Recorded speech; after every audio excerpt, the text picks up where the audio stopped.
everybody. Welcome back to Catalyst Conversations, episode 5. I am extremely excited for this episode because this is our girly swirly episode where we have my amazing team here, which I'm so excited about. We have Maria, our strategist, Diana, our account coordinator, and as you know, Kayla from last episode, our marketing intern. And today we're going to be talking all about podcasts while we do a podcast. So kind of like podcasts inception kind of thing. Everything from what started the podcast craze, where do we see it going, and every crazy episode in between. So where did podcasts even start? I was actually looking this up right before we started, and from what I saw, podcast really kicked off at about 2012 when Apple added podcasts to the iPhone, like the podcast app. But personally, I don't think it started in 2012. Like I remember it being around like 10 years ago. I don't know about you 10 guys. years ago, so that would be like 2015. Yeah. Like, or even maybe later, like, I feel like 2018, 2019 is when it really kickstarted. I feel like in 2014, there weren't many popular podcasts out. Like, even if you guys have heard of the podcast Serial, I think that came out in around 2017. I was like an avid serial stan. Like, I think that was the first podcast that I ever listened to, and that was the one that put me into the world of podcasts because I remember it was like this really great and immersive experience of investigative journalism throughout these like episodes. And it was the first time I ever knew what a podcast was, and I remember downloading it because everybody was recommending it, and it took me on this journey of like episode by episode, everyone ending on a cliffhanger, and at the end, like there was a crime investigative journalism following the story of Adnan and everything that he went through. But I remember thinking, like, I need more of this. So that kind of like opened the door for me for all of Crime Junkie. I now listen to like business podcasts. I listen to Call Her Daddy. I listen to like all these kinds of things. But I think you're right that that was what kind of kicked it off.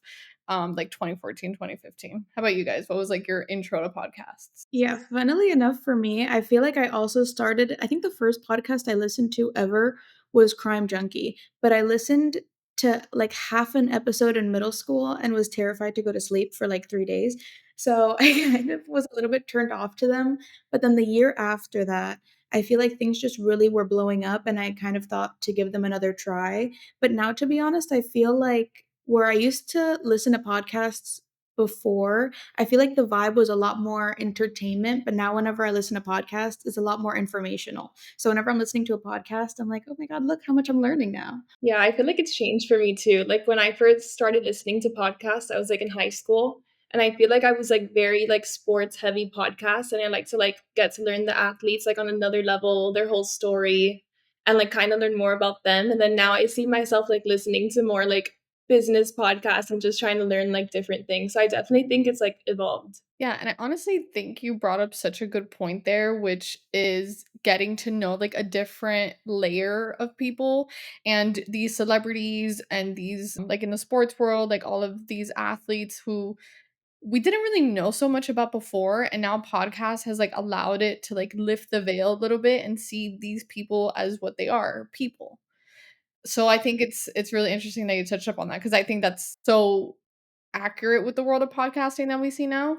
And then Kayla, what you said about the business and Diana, like listening to the business podcast, sometimes it's like crash courses, like on what we need to know and what we need to do. But it's like this library of information now just available at our fingertips in long form content. Yeah, I completely agree. I don't even know if I've told you guys this, but I've been listening to on office mornings, I'll listen to this podcast. I believe it's called The Morning Brew. I'm not totally sure, but every morning they release, I think it's like a 30-minute episode, and they just do a crash course of everything that's going on, a little bit of information about random topics, and they make jokes back and forth in between, but it's super helpful for me in the morning to kind of adjust myself to real life. And I feel like so many random things that I say throughout the day, I get from that in the morning that I listen to. And then I tell you guys, like, oh my God, have you heard about this new thing that Delta's doing? Or whatever the case is. So I feel like a lot of people too also use it as a news source, which I think is so interesting because I feel like people aren't really turning on the news in the morning in the way that they might have done before. So I think it's so cool seeing that shift and just having it accessible in your car or in your morning like that. I also think it's really interesting how we're kind of we're usually the media we consume is short form, like on Instagram and TikTok and everything, and then podcasts does seem to be the one place that people are still really watching long form content, even when you're watching the videos on YouTube for podcasts or just listening to the entire hour-long episodes, I do wonder why podcasts specifically keep people entertained for so long. Maybe it's because you actually aren't really paying attention for the whole time, you can do other things while listening instead of, like, other forms of content where you're on it all the time, but what do you guys think? Honestly, for me, it's what you said, it's multitasking. It's being able to, like, absorb different levels of information while doing something else. Especially I know that we watch short-term content on TikTok, but how many times are we all, like, sat when it's like, "Who the did I marry part 54?" I wanna know. It's short form content split up in it's short form content because it's split up, not because it's actually short form. Like, we want something that while we're working, we can listen to, we're entertained by it, we can't watch TV, so it's kind of like second best. Also, so much ad opportunity are in podcasts where I think people are less likely to skip ads in a podcast because they're just there, they're just listening. So, what do you guys think about that? Like when it comes to actual ads in podcasts? I've actually thought about this a lot whenever I'm watching podcasts because I feel like a lot of the times whenever let's say if I'm watching something on Amazon Prime and I get an ad, I'm very quick to tune out and just get on my phone or whatever the case is. Or even, I don't know if you guys have been watching The Summer I Turned Pretty, but they've been doing the Summer I Turned Pretty themed ads, and those will kind of keep me engaged longer. But I think it's really interesting how the ads for TV have a lot more to do with the actual media, where for podcasts, I'm not sure if you guys feel this way also, but I feel like the ads will be really left field sometimes in comparison to what the podcast is talking about, which even though I'll be immediately confused, it also does make me think of the brand more. So I'll just wonder, okay, well, what does this have to do with the podcast? But then I'll be thinking about the actual brand that was creating the ad. So I think that that's a very clever way to do things. I personally honestly like when ads and podcasts are during, like, the 2 speakers or however many work it into the conversation. Like, one of my favorite podcasts is Delusional Diaries. Oh, I love that one. Influencers like Hallie, Kate, and Jazz, and they always work, like, skincare especially ads into their podcast, and they'll talk about, like, recent, skincare problems that they've had and how different brands have helped them out, and that's how they'll, like, teach the audience about the product, and honestly, like, I always find those a lot more entertaining, and I've never bought anything because of those, but I don't skip those, at least. I feel like I usually do skip the ones that are plugged into the podcast. Yeah, I also feel like I hear this a lot on Chicks in the Office. I feel like they kind of like trick me into it because they like add it into their conversation. Like they both recently got married, and like a lot of their ads have been centered around like wedding planning and different things about their wedding. And I just like kind of forget that it's actually an ad.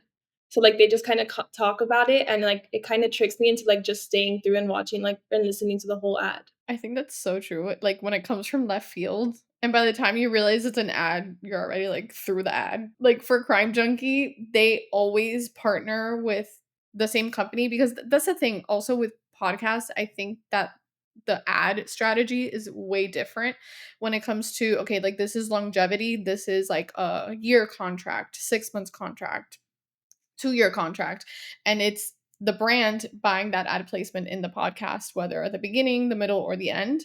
And you as a listener who's listening to the same podcast weekly, new episodes every week, you're constantly listening to this company's name every single week to the point that they're going to be engraved in your head. Like Crime Junkie is always sponsored by BetterHelp. I know about BetterHelp because of Crime Junkie, and it's insane to think how much of an impact that's had on me just because I listened to a podcast. And that's something that, you know, from an agency side, we need to start looking at podcasts as these very, very, very important lines of communication.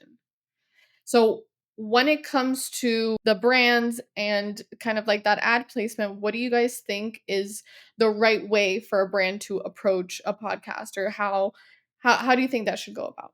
I think I feel like the brand should be aware of what their demographic is and somewhat align it to the demographic of the podcast. So, for example, how you said that you know BetterHelp because of Crime Junkie. I have never really gambled in my entire life. I'm not really into it, but I know about DraftKings Casino because they've sponsored, I think, every single canceled Pot by Tana Mojo and Brooke Schofield episode for the entirety of time. And every single time I'm waiting for that DraftKings Casino ad. I'm like, okay, when's it coming? So I think that even though I don't know about it, in case our listeners don't know, Tana Mojo is an influencer who was born and raised in Vegas, really had a crazy party lifestyle until a couple of months ago, maybe a year ago, where she mellowed out a little bit. But everybody still knows her for being this really fun loving influencer. So the DraftKings Casino makes a lot of sense for someone who was born and raised in Vegas. Whenever she's there, she's gambling. And even though I don't gamble, I still know about that when I would have never found out otherwise. So I think that that's a really good point too, Gato. Yeah. Another good example too is on Call Her Daddy. This one's a little bit riskier one, but there's always ads for like adult toys on Call Her Daddy, which is again very brand aligned to the audience of Call Her Daddy, which for the viewers who don't know is a podcast that talks about a lot of like romance and romantic interests. They bring on a lot of guests and ask them very personal questions. And so I think that's always funny to listen to those ads on Call Her Daddy because it does perfectly align. I love how we're, like, trying to be so PG and saying that Call Her Daddy is about romantic interests. That's probably the wildest description of Call Her Daddy that I've heard ever. But, I mean, hopefully everybody here knows about the Call Her Daddy lore. If not, us girly swirlies will catch you up on it, but it's basically this huge podcast that was distributed by Barstool. And it was Sophia Franklin, Alex Cooper, and they had like a huge fallout.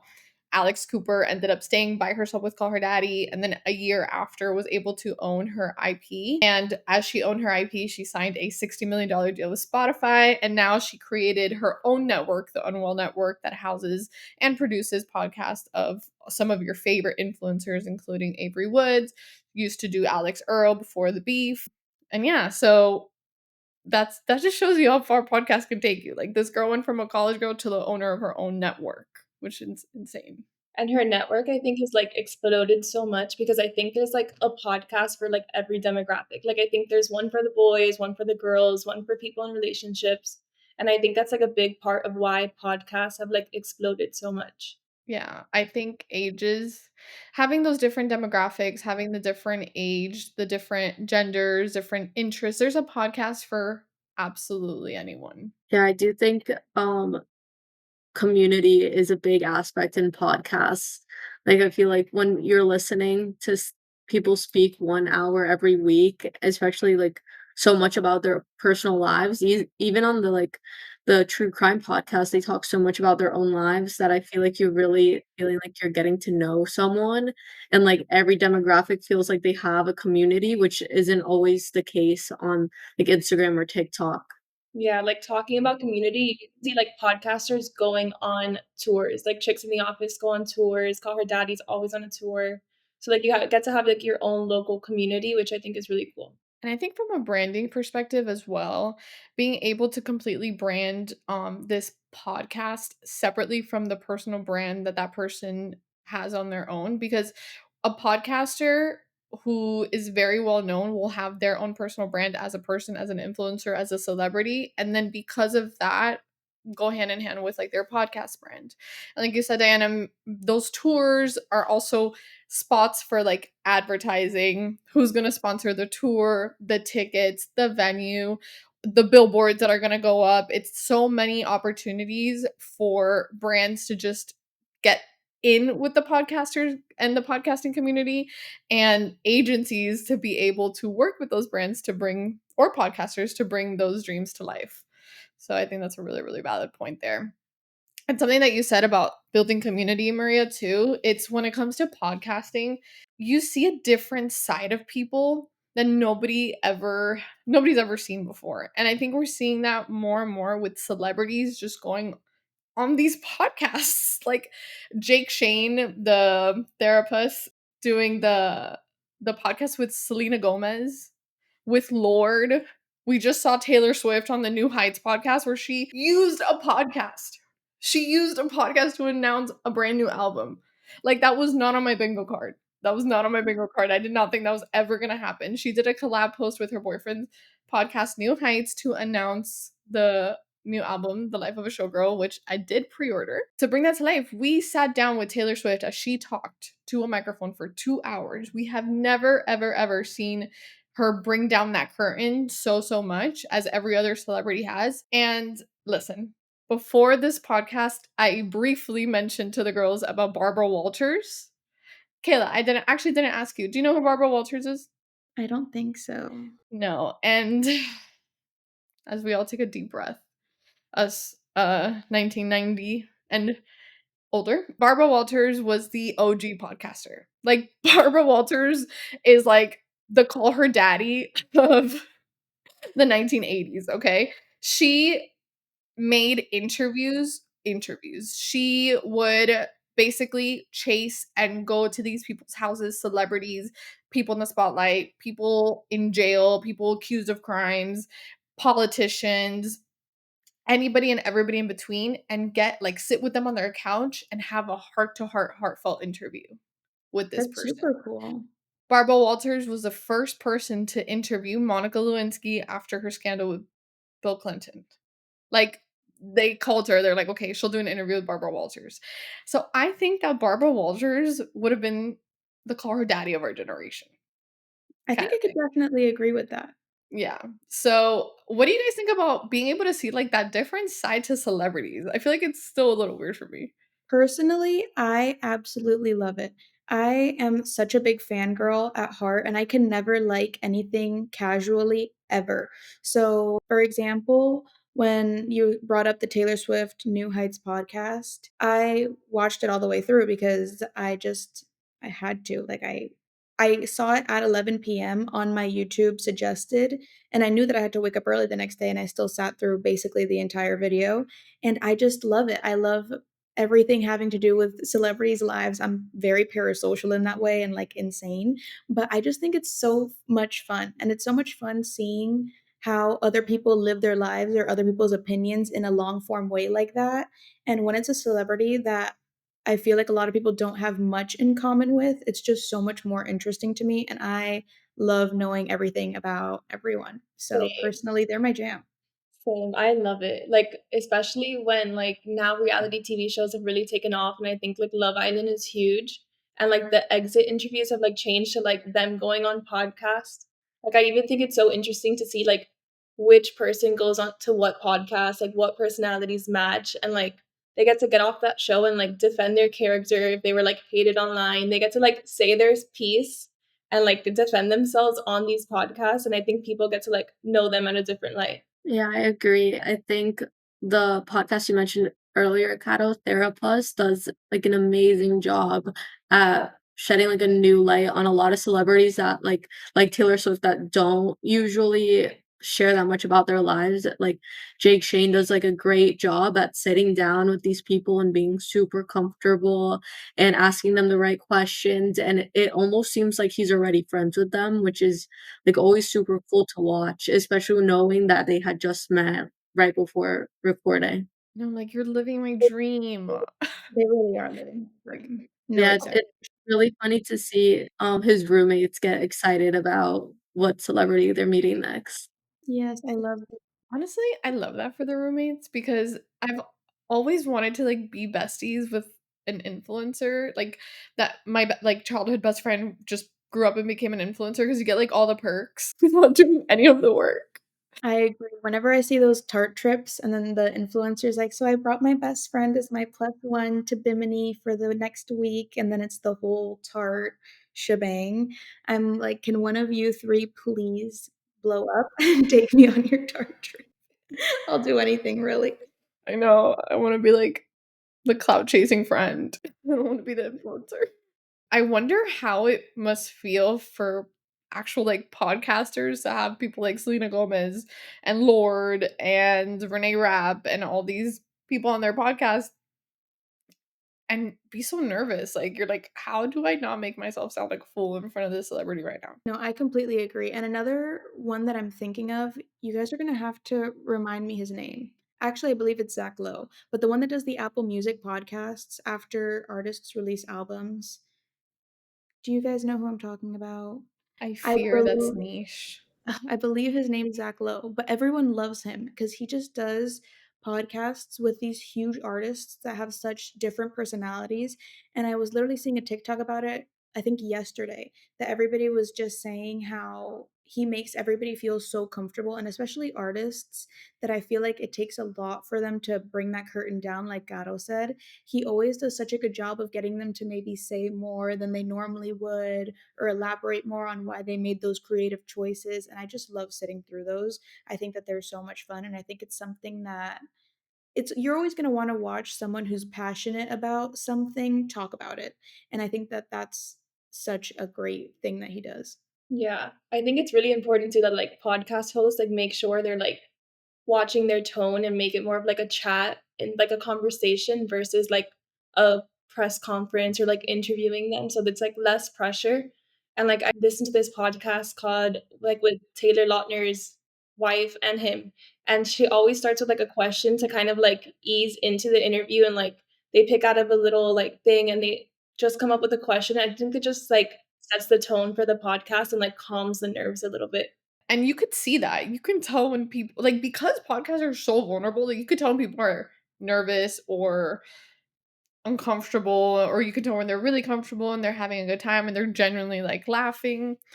And I know that so many people have podcasts now, which makes me wonder, like, when is it too much? Like, everybody kind of thinks, which is so funny because we are on a podcast that just launched. Yeah. But everybody kind of thinks that they could just, like, buy a microphone and get on a podcast. When does it become valuable versus, like, you always hear people talking about the same thing over and over and over again? Like, we get it, you know? I definitely feel like a lot of it has to do with the intent of the podcast.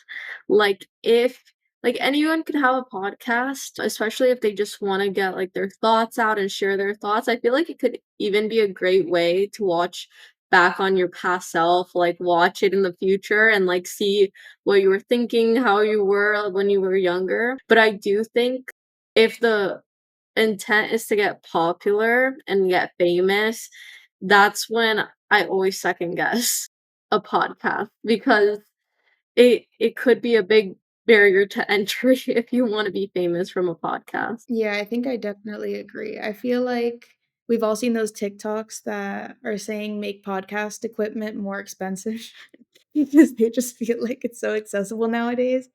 But I do also think that not everybody goes into a podcast feeling like, okay, we want to get famous on this. For example, I have a friend group that whenever we'll have a late night conversation or we'll just be talking like amongst us girls, we call it podcast nights because we just feel like it's just we're on a podcast, we're just saying whatever comes to our head, things like that.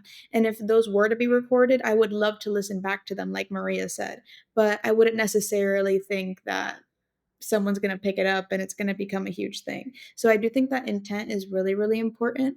And something else that I wanted to bring up, which I think is so interesting, is how individual people react so differently to being on podcasts versus being on a different platform. But specifically, Emma Chamberlain has a podcast called Anything Goes. And I love Anything Goes. I love Emma Chamberlain. I just feel like she's so peaceful to listen to. She's around my age. I don't know, I just really relate to her on a lot of things. But to bring it up again, she went on to call her daddy and did, I believe it was a two-part podcast, and it was just really long. She got a lot deeper into her entire life and she spoke a lot more about it. And I just think it's so interesting how she felt so much more comfortable, in my opinion, doing that on Call Her Daddy versus doing it on her own podcast. So I think that just having someone also ask you questions and then you be able to answer vulnerably just gives so much to a podcast. And I just thought the duality of it was really funny because she was giving there was just very different conversations had on Call Her Daddy than there was on her own podcast, where I would think she might have been more open because she has full creative control. So I was just wondering if you guys have noticed that at all. I think I have, and it's really funny that you bring up like things that you say on your own versus somebody asking you questions. And also with the thing about the podcast friend group, I totally agree with that, but that would be like how to get canceled 101. No, for sure. But anyway, I think the questions, like when people ask you questions, like I would love nothing more than for somebody to give me a microphone and ask me questions. Like I could talk. I don't know why, but I'm like, oh, that would be so interesting just to like talk or get to know somebody. So I feel like that's the connection of these podcasters who, when they do their research and they know what questions to ask, because that's so important, like you have to know what questions to ask, they're able to even like get another layer of that celebrity or influencer or athlete or whomever person they're interviewing. Once you're able to peel off that extra layer, they're going to open up more just how you phrase a question. So, based on Emma Chamberlain, I bet that she just probably has never had a good host like Alex Cooper who does her research and knows how to get like into it, ask her the right questions, allowing her to open up. Maybe she thinks that she's opened up in her own way, but then once she gets a question asked, it's like, oh, I didn't think of it from that perspective. I have to take a second to answer, kind of thing. No, that's just such a good point. Like I think it just has to do with like the host and like their research and like their ability to make someone feel comfortable. No, for sure. And I feel like this is veering slightly off topic, but I do see that a lot. I don't know if you guys watch Hot Ones, but the interviewer always does such a good job at asking really personalized questions, questions that you might have never thought that that artist or celebrity or influencer would have been asked by somebody else. And even the talent comments on it and they say, wow, that's such a great question. I'm so glad you asked that. I really wanted to talk about that. So I think just naturally, whenever you give someone the space to talk about something that they've been wanting to say and been wanting to make clear with the public, I think that that just opens up a whole entire other world for what they're comfortable saying and just what everybody's interested in listening to also. Honestly, anytime that there's authenticity, I think that's what takes it that next step. But honestly, that authenticity is what helps us as marketers make advertising that much more seamless when it comes to choosing podcasting as a channel of communication between a brand and their audience. Because we've seen such a rapid growth and because everybody has a podcast and there's literally a podcast for every single demographic, that means that there's an advertising opportunity for every demographic. So it's kind of like what we were talking about, like that seamless integration, what we were saying, how we don't even notice that an ad is happening until it's already over. And why are we going to skip an ad? Like, I'm not going to find my phone or find my thing to like go 15 seconds ahead because I've thought about it. I have thought about it. I'm not going to lie. But where is it going to go? Like, what's next for podcasts? Like, is there going to be a ceiling? What do you guys think? I honestly think the Taylor Swift going on the podcast, that shows that this is just the beginning, honestly, in my opinion. Like, I feel like it's not going anywhere and it's gonna get a lot more popular than it already is. I think a lot more people are gonna get podcasts, a lot more celebrities are gonna speak out about things that they never have before. And if this is how Taylor Swift released her new album, I think a lot more things could probably be released this way. Even, like, movies maybe or, like, I feel like movie interviews maybe could be switched to podcasts, you know? Like, I think the opportunities are endless. Yeah, I definitely agree with that. And I think like since the opportunities are endless with like celebrities, it's definitely like endless for advertising. And I think like the more popular that like podcast hosts get, the more they become like influencers and like their consumers really start to trust like not only like the celebrities on the podcast but the podcast hosts. And I think like that connection with the host and the consumer is like going to drive more brands to go towards like advertising on podcasts, and I think that's huge for like the podcast world. Yeah, I think so too. I also feel like in a lot of cases, everything having to do with celebrities going on podcasts, I feel like is still relatively very new. Personally, I hadn't fully seen it be done before Call Her Daddy and before Alex Cooper had the show individually and got the idea. I think it was in 2020 or maybe 2021 to start bringing on celebrities as guests, but that really was not that long ago. all things considered. And now is when guests are just getting bigger and bigger, and it really does keep the audience questioning, okay, well, who's next? You had this person last. Where else can you go? Or what other interesting persona can you get? I want to hear it all. So I think that, like Diana said, it really does open up a really big door for advertisers, and especially because now you have the influencer as the interviewer, but then you also have the interviewee, which is potentially a huge celebrity with their own fan base in their own right. So I think that that just really elevates everything. You know what? Like, I know that we mentioned Taylor Swift again, because again, this is really big for the podcasting world. The fact that I think whether you like her or not, Taylor Swift is one of the biggest, if not the biggest celebrities in the entire world right now. The fact that she was able to get on a podcast, and mind you, there were zero ads in that podcast because they turned off the ad spend in that podcast. I'm guessing, like, as a respect to her, to let her know, like, oh, this isn't like a cash grab kind of thing. It's more like we just want you to authentically connect with our audience. There were several things that she spoke about, one of them being sourdough bread. And Google Trends showed that sourdough bread had a huge spike this week because she talked about it. Another thing that there were, it's called Garage Beer, which is actually owned by the Kelsey brothers. It's a beer company that was perfectly displayed behind, I don't know if it was, I think it was Jason behind them, and Garage Beers had a huge spike this week in Google search.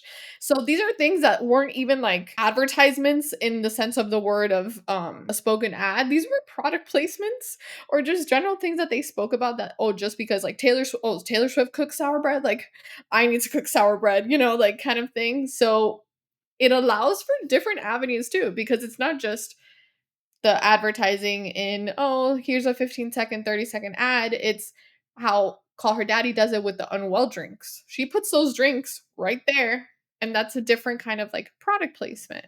Then I wonder what's going to be like that next step. Is somebody going to get paid to wear a certain outfit on the podcast? Certain talk, like you have the podcast host who gets sponsorships, but what about the celebrities? Like, what if someone's like, oh, hey, why don't you wear my brand new collection to this podcast? Oh, can you actually wear this color lipstick that X brand just launched? So there's actually so much space for advertising in the podcast world. So I'm really excited to see where it's going to go, because we really don't know. Yeah, I completely agree. And I feel like the podcast market in general, really like we've been saying, is just going to keep going. So I'm very interested, and I'm hoping that our next podcast can be sponsored by Sourdough Bread and Garage Beer, and we could have Taylor Swift on. What do you guys think? I think we need a sponsor, period. Anybody. Yeah. When it comes to like different platforms, like where do you guys listen to your podcast? Because I know we're like torn here. We're like Spotify versus Apple Music. I listen to Apple Podcasts. Spotify. Spotify, yeah. But I love YouTube. I'd rather watch it, I think. Why do you prefer that? I like watching it just because I am so nosy. So I like knowing every mannerism, every micro expression, and just really honing in on them. So that's why I love watching podcasts. I don't mind listening to them. And a lot of the time, if I'm driving, I'll listen and I'll understand, I'll get the point. But if I have the 2 hours to spare, there's nothing I love more than pulling up a YouTube podcast and just watching every interaction. I really think like short social clips is important too for podcasts, like advertising like on socials, like those clips get me. Like I'll see like a podcast clip on TikTok and I'll go straight to like Apple Podcasts and listen to it. So I think that's like really important in like the podcast world too. And what do you guys think about as like the technology evolves and there's more like interactive ways to listen to podcasts? Like I think in Spotify you can already like vote on polls, but or like YouTube comments, but do you guys think there's potential there for like a more interactive way to listen to podcasts, like maybe like live podcasts in the future? I think that there definitely is. I don't know if I'm just biased because I spend most of my time on this app, but I feel like the TikTok comment section understands me better than anybody I know. I feel like it's always spot on with exactly what I want and exactly what I already know what to expect by just watching the video. And I think that specifically YouTube and especially Spotify could do a lot of work in that department. I think whenever I open YouTube comments, they kind of sound like robots. So I feel like it'd be really interesting if YouTube or the people that go on YouTube, the commenters on YouTube videos, start interacting with podcasts in a way that they do on TikTok, where it's just so natural and they're a lot sillier. People are more likely to just be funny. I think that giving those reactions in YouTube comments for podcasts, I think the entire time that I'm watching the podcast, I would also just be laughing, scrolling through everybody's opinion. It was actually interesting. One of the podcasts I listened to, Two Hot Takes, I don't know if you guys have ever heard of it. Yes. They listen to Reddit stories and, like, give their reactions every week, and for their I think it was, like, their 100th or 200th episode, they did a special one. They used a different platform, I forget which one, where they did a live broad broadcast of the podcast where listeners could submit videos of their reactions, and so it was like an interactive podcast where viewers also gave input and voted on, like, what they thought. So I thought that was really interesting, and they did that, like, for the special occasion, but I think in the future that could be really cool for other podcasts to do as well. Yeah, I think that's really cool, especially like live podcasting. I feel like that builds, like community. Like we kind of touched on it in the beginning, kind of how they're going on tours and stuff like that. But I really think like even the live, like it's interactive. It's like makes the consumers like feel that they're like part of it, of the show. So I think that's really big too, and it's good for the future of podcasts. Yeah, and I think Danny, you touched on something earlier that we had totally forgotten to talk about, which was the clips. Like those clips, when they cut the clips, that's what's gonna get you. That's what's gonna get you. Specifically, two podcasts, which I was gonna mention, which Maria, you mentioned one of them, which is Two Hot Takes, and the toast, which you know I'm a toaster because I've said girly swirly like 4 times. But those two podcasts, like they do a really good job at the clips, especially Two Hot Takes. I'm like, I need to know what happened to this girl's mother-in-law. Like, I need to know right now. So I'll like run to Spotify and like look for and I kind of cheat because then people on TikTok are like, oh, they start talking about it in like minute 4 of the podcast. So I'm there like trying to like leave my TikTok time to go to my Spotify to try to listen to the team. So I think how they interact with the audience, and Maria, to your point of these technology shifts and interactive formats, I think the more that you can interact with your audience to, again, build on everything that we've spoken about community, the better it will be. So I'm excited to see kind of like who gets creative. Like, how are we going to do this? How us as advertisers, how are we going to get in there in better ways, in more creative ways? How are podcasters going to evolve their content? You know, so I'm really excited to see where it goes. Yeah, I agree. All right, guys. I think that this was an amazing episode. Hopefully, we're able to hijack more episodes in the future to make it, less Mojo Dojo, more Barbie Dreamhouse. For sure. Thank you, everyone, and we'll see you in our next episode. Bye. Bye.